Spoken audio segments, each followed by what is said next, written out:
नमस्कार, बहुत स्वागत है आपका। मैं हूं आपके साथ सुमित शर्मा। सीएम भूपेश बघेल ने सीएम हाउस में प्रदेश के पहले त्योहार हरेली त्योहार को पारंपरिक तरीके से मनाया।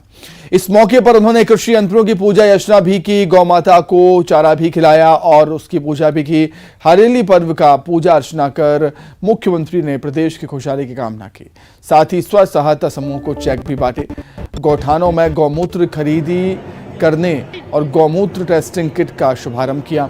साथ ही सीएम हाउस में सांस्कृतिक कार्यक्रमों का आयोजन भी किया गया, जिसमें राउत नाचा, कर्मा नृत्य, आदिवासी नृत्य के लोक कलाकार परंपरागत छत्तीसगढ़िया वाद्य यंत्रों के धुन पर थिरकते हुए नजर आए। वहीं आज गौमूत्र की खरीदी की भी शुरुआत हो चुकी है।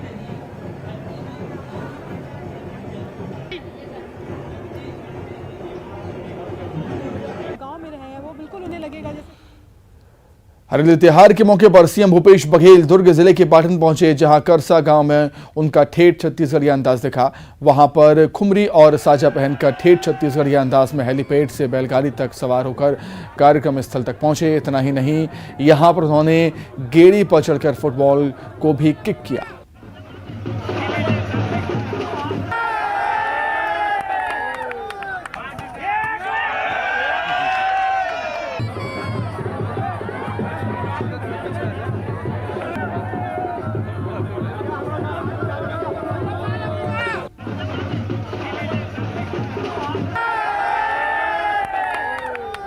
हरेली तिहार के आप सब ले गाड़ा गाड़ा बधाई, शुभकामना।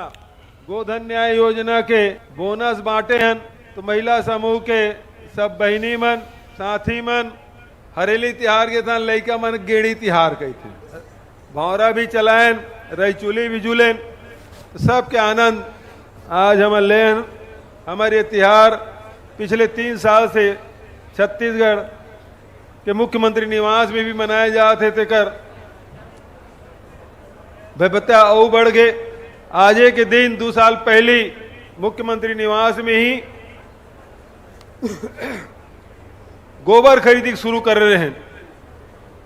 2 रुपये किलो तय करी कैबिनेट और 2 रुपये किलो में गोबर खरीदते हुए अब तक के 75 लाख क्विंटल गोबर खरीदे।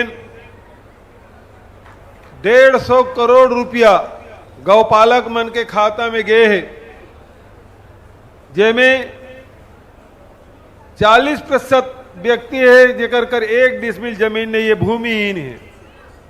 46% तो महिला है और 48% ओबीसी वर्ग के है।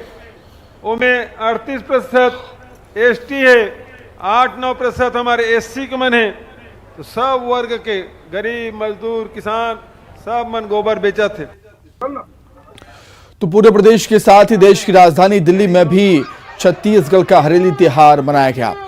दिल्ली समेत प्रदेश की 8 जिलों की तस्वीरें आप देख रहे हैं टीवी स्क्रीन पर, जहां लोगों ने पूरे उत्साह के साथ हरेली त्योहार मनाया। कृषि औजारों के पूजन के साथ ही गेड़ी चढ़ना, भौरा चलाना, फुगड़ी खेलों का जिलों में आयोजन किया गया।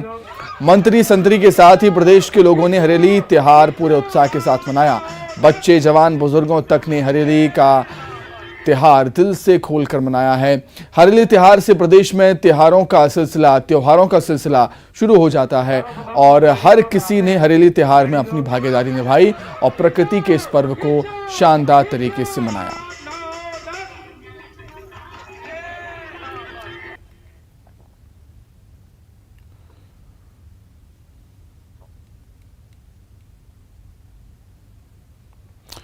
छत्तीसगढ़ में जैविक खेती को बढ़ावा देने के लिए राज्य सरकार ने एक और पहल की है। गौमूत्र खरीदी करने वाला छत्तीसगढ़ देश का पहला राज्य बन गया। हरेली पर्व के अवसर पर मुख्यमंत्री भूपेश बघेल ने राज्य में गौमूत्र की खरीदी की शुरुआत की। छत्तीसगढ़ देश का पहला राज्य है जो पशुपालक ग्रामीणों से 2 रुपए किलो में गोबर खरीदी के बाद अब 4 रुपए प्रति लीटर में गौमूत्र की खरीदी भी कर रहा है। मुख्यमंत्री ने इस मौके पर चंदखुरी की निधि स्व सहायता समूह को 5 लीटर गौमूत्र 20 रुपए में बेचकर राज्य के पहले विक्रेता वो बने।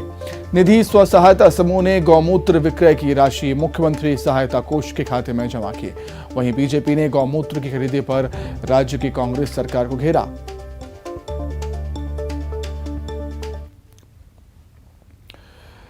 छत्तीसगढ़ के पहले त्योहार के रूप में मनाए जाने वाले हरेली त्योहार पर सीएम आवास में हुए आयोजन को लेकर बीजेपी ने बड़ा तंज कसा है। बीजेपी प्रदेश अध्यक्ष विष्णुदेव साय ने सरकार को छत्तीसगढ़िया के नाम पर पाखंड करने वाला बताया। उन्होंने कहा कि सरकार गेड़ी चढ़ती है, भौरा चलाती है, कई आयोजन करती है तो पूरी तरह से ढोंग और पाखंड है। उन्होंने कहा कि राज्यसभा की 2 खाली सीटों पर छत्तीसगढ़िया को नहीं भेजकर बाहरी लोगों को भेजा, जिससे पता चलता है कि सरकार छत्तीसगढ़िया को लेकर कितनी संवेदनशील है। सरकार की कथनी और करनी में अंतर है। अब देखिए, ये तो ढोंग है पूरा। छत्तीसगढ़ियावाद की बात करते हैं मुख्यमंत्री और गेड़ी चढ़ते हैं, भौरा चलाते हैं और तरह तरह का पाखंड करते हैं, लेकिन उनके कथनी और करनी में जमीन और आसमान का फर्क है। आप लोगों को हमें कहना चाहेंगे, अभी पिछले समय 2 राज्यसभा की सीट यहाँ पर खाली हुई थी और कांग्रेस को यहाँ एक भी व्यक्ति नहीं मिला राज्यसभा सदस्य के रूप में जो दोनों सीट बाहर दे दिए। आज यहाँ के किसान 550 से ज़्यादा आत्महत्या कर चुके हैं प्रदेश की सरकार की गलत कृषि नीति के कारण। लेकिन ये उत्तर प्रदेश में लखीमपुर खीरी में किसानों को 50-50 लाख का मुआवजा यहाँ के पैसे को दे के आते हैं, जबकि उनको कोई अधिकार नहीं है। लेकिन यहाँ के किसान आज तरस रहे हैं, 5 लाख के मुआवजा के लिए भी तरस रहे हैं। तो अब जनता समझ चुकी है कि इनके कथनी और करनी में जमीन और आसमान का अंतर है। ये कहते कुछ हैं और करते कुछ हैं। खाली छत्तीसगढ़िया लोगों का हमदर्द बनते हैं, पाखंड करते हैं और इसका खामियाजा इनको 2023 की विधानसभा चुनाव में नहीं, सभी को पता है गोबर खरीदी में कितनी घोटाला हुआ है। अब दूसरी घोटाला का तैयारी ही नहीं इनका। He is opening this. वहीं रायपुर में बीजेपी की अहम बैठक जारी है। बैठक में सभी बड़े नेता मौजूद हैं। प्रदेश भर से आए नेता भी बैठक में मौजूद हैं। बीजेपी विधानसभा प्रभारियों के नामों का ऐलान कर सकती है। इस बैठक में इस पर विचार किया जा रहा है। बीजेपी सभी 90 विधानसभा में प्रभारी नियुक्त कर सकती है।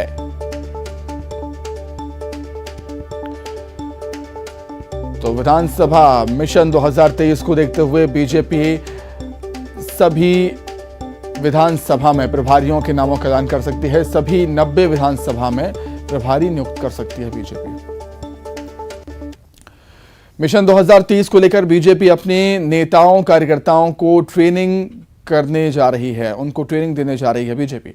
प्रदेश में 3 दिवसीय प्रदेश स्तरीय प्रशिक्षण शिविर का आयोजन किया गया है। 3 दिन चलने वाले सेशन में बीजेपी के अलग अलग केंद्रीय नेता पार्टी नेता कार्यकर्ताओं को ट्रेनिंग देंगे। प्रशिक्षण शिविर में शामिल होने के लिए राष्ट्रीय सह संगठन महामंत्री शिव प्रकाश और प्रदेश प्रभारी डी पुरंदेश्वरी रायपुर पहुंच चुकी हैं। 30 जुलाई को सुधांशु त्रिवेदी और के शर्मा शामिल होंगे। समापन सत्र में भी पार्टी के बड़े नेता शामिल होंगे। चुनावों को लेकर प्रदेश के 250 नेताओं को ट्रेनिंग दी जाएगी। 3 दिवसीय प्रशिक्षण शिविर है, प्रदेश स्तर का है, जिसमें करीब 250 लोग से ज़्यादा हमारे पूरे प्रदेश के कार्यकर्ता उसमें भाग लेंगे और कई विषयों पर उसमें व्याख्यान होंगे और इसके लिए बाहर से भी हमारे वक्ता आ रहे हैं।